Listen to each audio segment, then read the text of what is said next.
The Flip Wilson Show.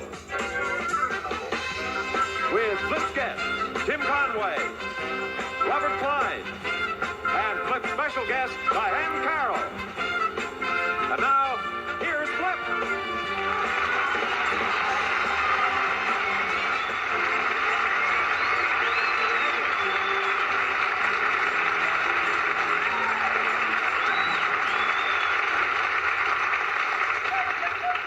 We'd like to say good evening and welcome to the show.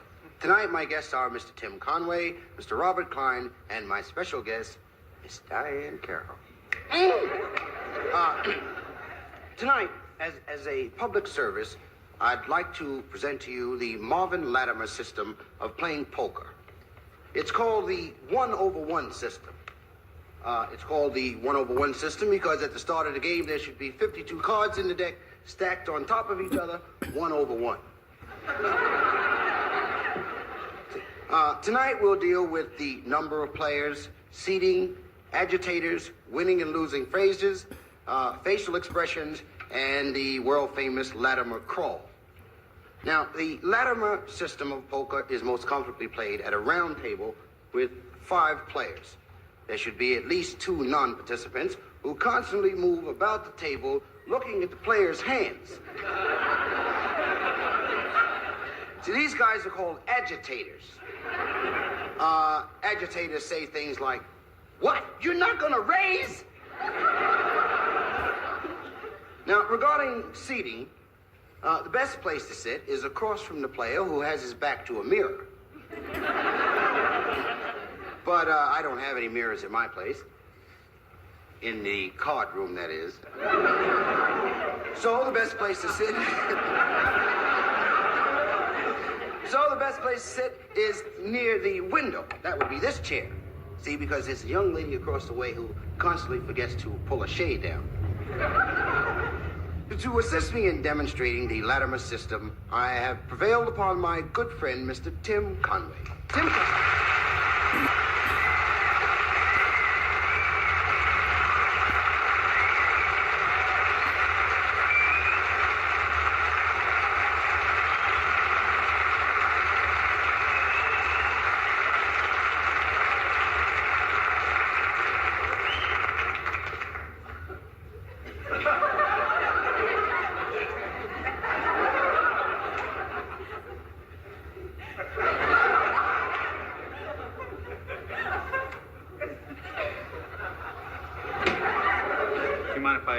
Sit in the seat next to the window. He's played at my house before. Now, knowing the value of cards is of very great importance. Generally, the value runs bicycle, 85 cents, B, 70 cents, with the possible addition of state and local taxes. I'd like to get right underway here. Now, there are certain phrases which mean the difference between profit and loss. For example, after I finish the deal here, we'll get right into those phrases. Boy, I sure am glad you guys asked me to play here. I've never been on a riverboat before. That's a profit statement. Then there are other certain phrases guaranteed to shake up your opponents. Say, what do you call that when the cards are all one suit?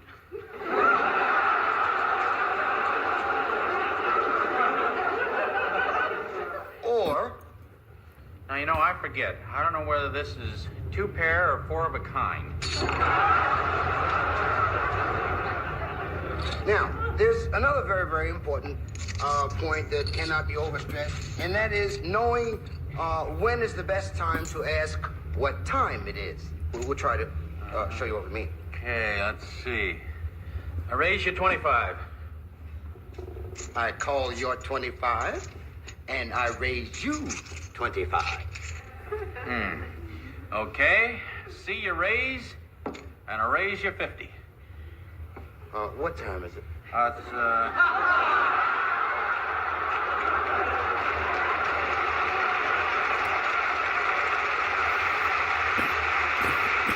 Which brings us to the job of the agitator. Now, ashtrays should be kept clean. This job is usually done by one of the agitators. If he's a good agitator, he manages to accidentally spill drinks and ashes on the big winner. Hey, what are you doing here? This agitates him and causes him to lose his cool. Give me those, will you? Say, you got a problem. What problem? I ain't Don't got you no realize problem. you got 4 clubs with an ace, and the 5th card is an ace? Well, they didn't know that So until what you got? Listen, I'm trying to help you. Uh-huh. Now, what you have to decide is if you're going to throw away that other ace, keep the 4 clubs, and shoot at the flush, or if you're going to keep the 2 aces and maybe a kicker. A deuce is wild.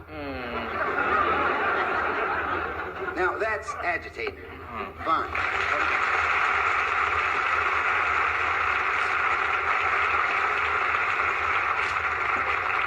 Now, finally, we come to what Mr. Latimer considers the second most important phase of the game, next to the famous Latimer crawl.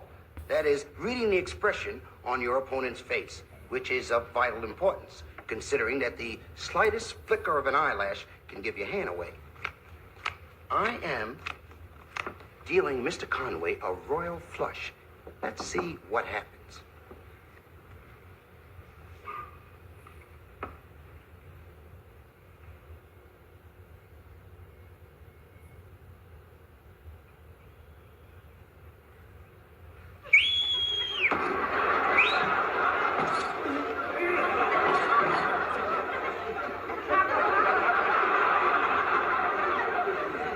That's called a poker face. Okay, now we'll bring them to the conclusion, which involves... May I have the card, please? Only demonstrate. Now, in conclusion, we come to the famous Latimer crawl.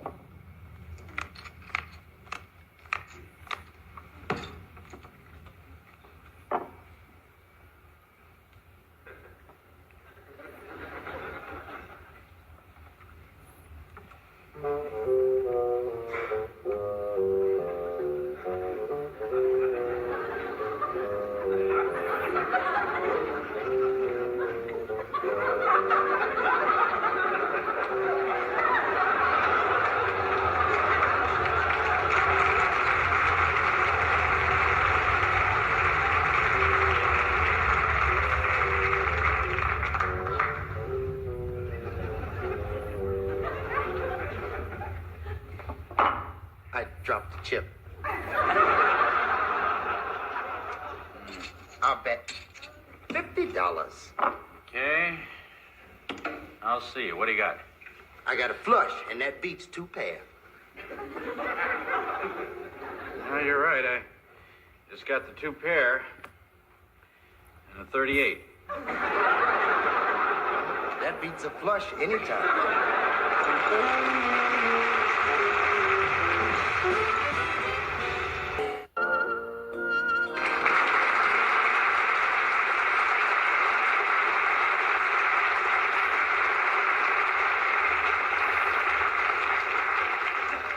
Hello, I'm Pinky Barrington, and I'd like to welcome you to the Barrington Manor in the Barrington Manor. We're going to have a super keen fun party. I heard everybody hadn't gotten out of jail from the last party you had, Mr. Barrington. Oh, don't call me Mr. Barrington. Everyone calls me Binky Boo. Call me Binky Boo. Binky Boo. It's fun, isn't it? You society people always changing your names around. Well, it does give us something to do. Now let me fill you in on the plans. Everyone is having drinks in the Victorian room. Then we're all having dinner in the Regency room. And after dinner, we'll be coming in here to the Louis XIV. You changed the names of the rooms, too? Oh, yes. Down the hall is the Louis Cans. Even changed the name of that. Now, let's see. Is there anything else? Oh, yes. I wanted to tell you about Hugo Martindale. Come here. He drinks only wine. He has the most sensitive palate. He can tell you the exact vineyard from just a wee sip. The French have a name for that. It's called, Wino.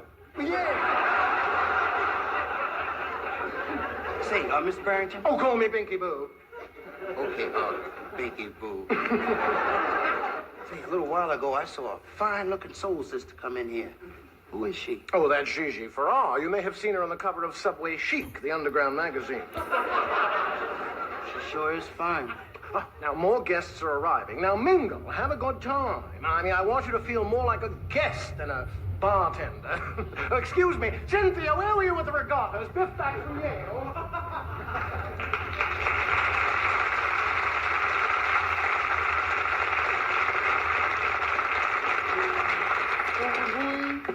Said mingle, so I'm gonna mingle.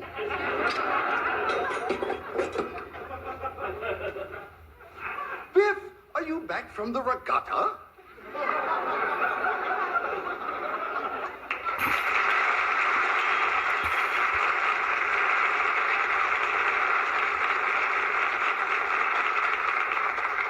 Excuse me, have you seen the bartender? No, I haven't. But I'd be very happy to be of assistance in any shape or form. Yay for the shape and form! Thank you very much. I'll have a martini. She'll have a martini. If a martini is what she wants, a martini is what she gonna get. My name is Johnson, Freddie Van Johnson. Oh, well, I'm Gigi Farrar. I'd know you anywhere. You're one of the beautiful people. How kind. What's your field of endeavor, Mr. Johnson? All my fields are endeavor. One olive or two? Well, I prefer a twist of lemon, please. She prefers a twist of lemon. And that's what she should get. Oh, well, the night is young. You can say that again.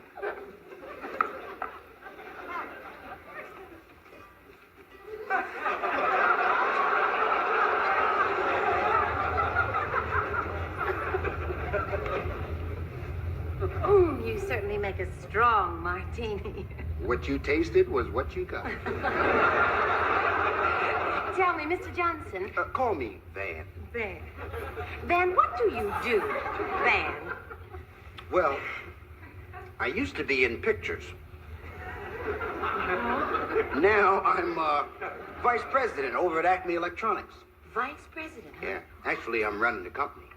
President's just a figurehead, you know. Came under the new equal opportunity employment thing. They got a lot of contracts with the government, you know. Uh-huh. Well, They needed a new vice president. They said, look, if you be vice president, we'll give you $95 to take home. well, I knew that. I haven't seen you here at Binky Boo's before. Do you play tennis? No, but I've always wanted to. Any game that has love in it, I know I'd enjoy. It's really fun. Once you get used to the tricky scoring. Well, making points in the beginning is always a little tricky. Perhaps we'll have a game one day. Mm-hmm. Do they play tennis at night? I'd love to have a game with you, although I have to admit, I feel like a loser already. Oh, why, Freddie? I love you. I've always loved you. From the moment you walked through that door, I knew that you'd bounce your tennis ball off the backcourt of my heart. Now I'm tangled in the net of your love. Stop it, Freddie. My best shot. Miss. Oh. Well, Binky told me to mingle. You tycoons are all alike. You order people around all day, you push a button and the world comes running. Well, you pushed the wrong button this time, and goodbye. Well, see what you did? You blew it. I'm tired of you messing things up for me. That's what you get for not telling the truth in the first place. You better watch it. You pressing your luck. Excuse me. You got a second chance. Would you pass me my purse? It's right over there. TD, I'm sorry. You were right. We're from different worlds. You're a high-class model, one of the jet set. Me, I'm just a jive local bartender. What's so funny? Oh, Subway Chic finds the girls for their covers in the subway. I am a secretary. You a secretary? Yeah, I'm put you in them snobbish big shots. What are you doing after the party? I'm gonna let you see that I get home all right. You better cut that out. I'm gonna fix you another one of Freddie's martinis. Oh, do that, do that. Yeah.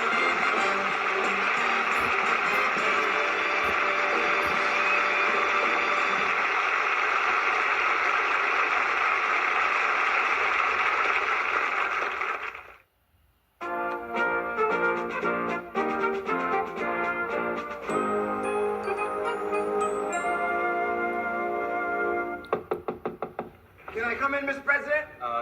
Yeah.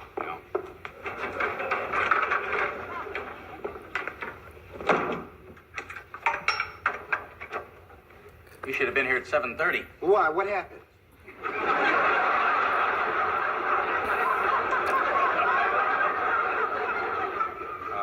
You want to kind of keep it down this morning? I'm trying to make out my budget.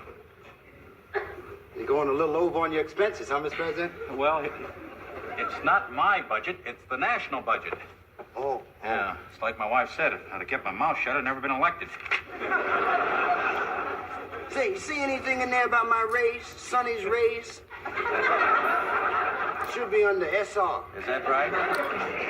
I got a big national budget, and you're worried about Sonny's raise? I haven't got time.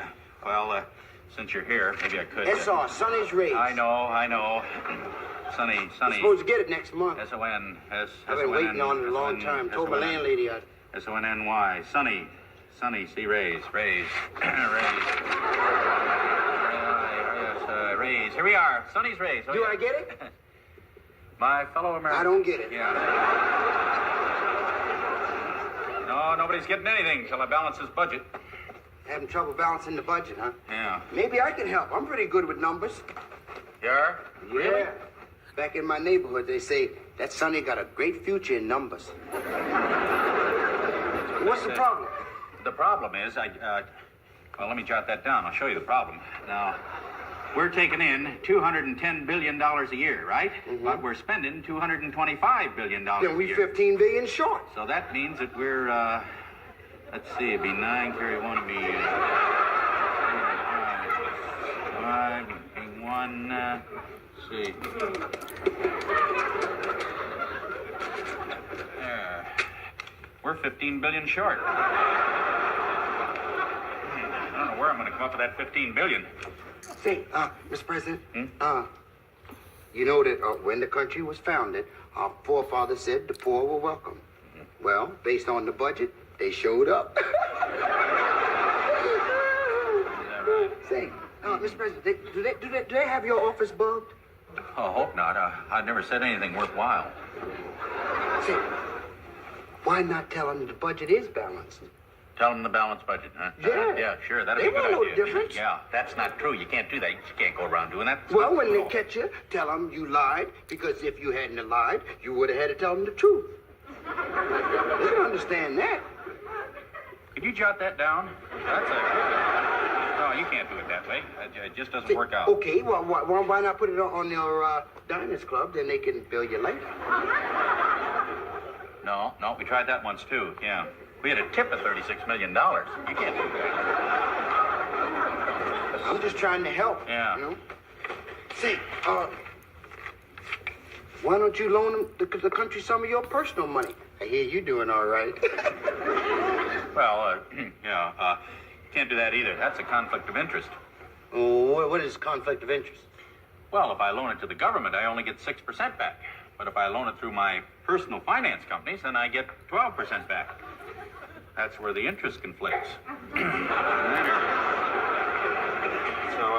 I see what you mean. Yeah, this is not an easy job. Thank goodness I'm only going to be here 1 year. With any luck at all, I'll be impeached. Say, there are farmers we pay not to grow things, right? Yeah, that's right. Mm-hmm. Well, why don't we take that money and pay some people not to eat? That's why I'm where I am and you're where you are. Didn't work at all. Besides, we already got people who aren't eating. They're doing that for free. It's called poverty. But then, if you paid them not to eat, they'd have money for food.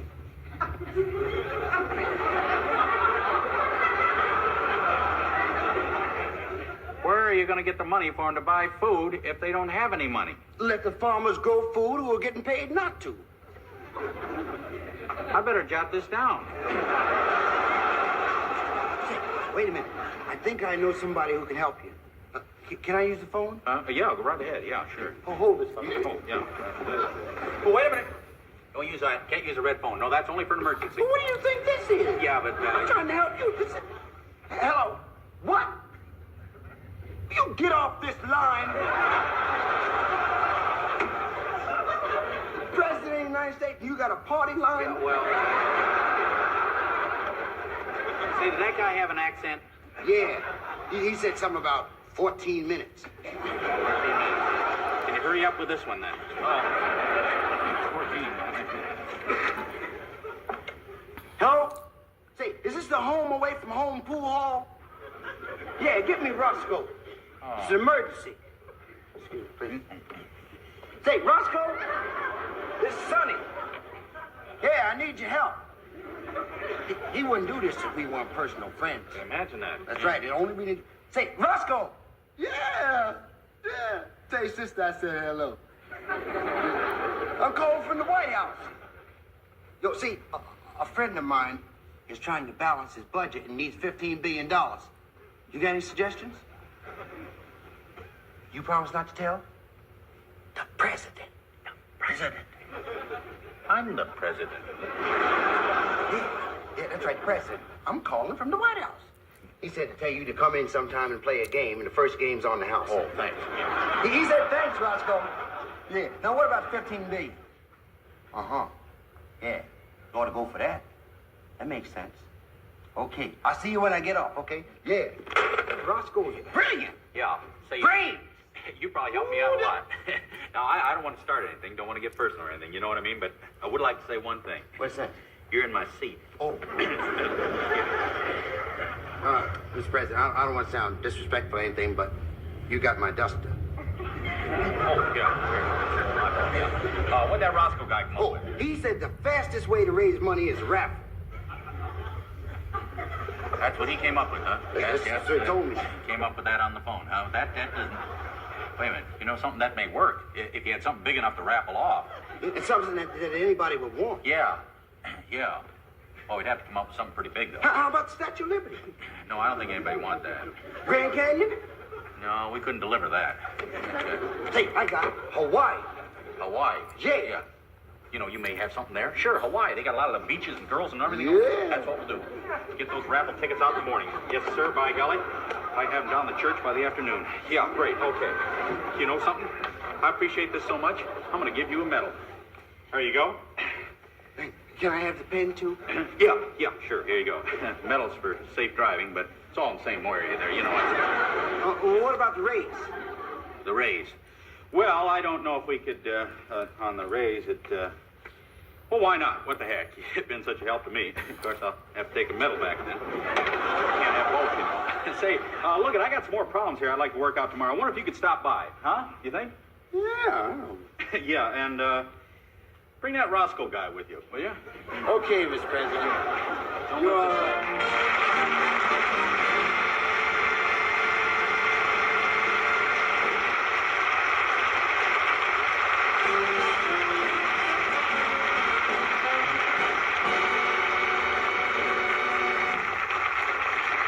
People ask me, how did you get into show business? My start in show business actually began when I was a student. I used to work in the summers in the Catskill Mountain resort areas up New York State, called sometimes the Borscht Belt. And I worked there as a lifeguard, a busboy, and then as a performer.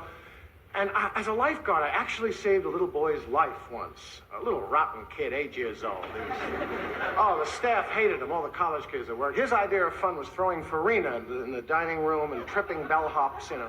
I actually saved his life, and his parents tipped me $5. Now, I always wondered, how did they come up with the figure? I mean, you know how much to tip a waitress or something, but I wonder what the conversation was like with the parents. I don't know. How much should we give him? I don't know. 15? 15. We're not millionaires. How long have we had the boy? Give him, here you are, young man, $5. You can use that for college, you know. I could have gotten 15 from the staff to let him drown. I was weighing my alternatives, but there's a great show business tradition in the mountains, in the Borscht Belt. Every performer who's anybody has worked there, and on Saturday night in these small hotels, it was always a 3-act show. The star of the show, the comedian. And the tension built because the comedian was always the star of the Borscht Circuit show. You know, for him, the owner of the hotel himself comes out and introduces the act, you know. And now, can I have your attention, please? He was an amateur. He's not good. Can I have your attention? How was the meal tonight? I promised you good.